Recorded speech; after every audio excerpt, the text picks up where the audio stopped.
শ্মশানের ব্যাপারে প্রশ্ন এসেছে, যে কাশীমিত্র ঘাট শ্মশান, এই কাশীমিত্রটা কে, তার ব্যাপারে খুব বেশি ডিটেলস আমি কিন্তু খুঁজে পাইনি।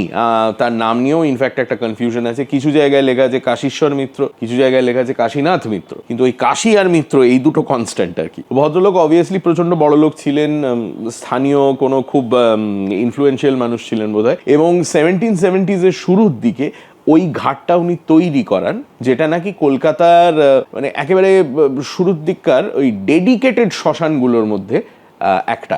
1823 থেকে 1831-এর মধ্যে যখন স্ট্র্যান্ড রোড তৈরি হয়েছিল, তখন কিন্তু এই কাশীমিত্র শ্মশান ঘাটকে খানিকটা শিফট করতে হয়। তো এই হচ্ছে কাশীমিত্র শ্মশানের আমি যতদূর জানতে পেরেছি হিস্ট্রি। এর থেকে বেশি আপনার যদি জানা থাকে তাহলে please share your knowledge in the comment section. আর আপনি যখন কোনো তথ্য দেবেন, তথ্য সূত্র দিতে ভুলবেন না।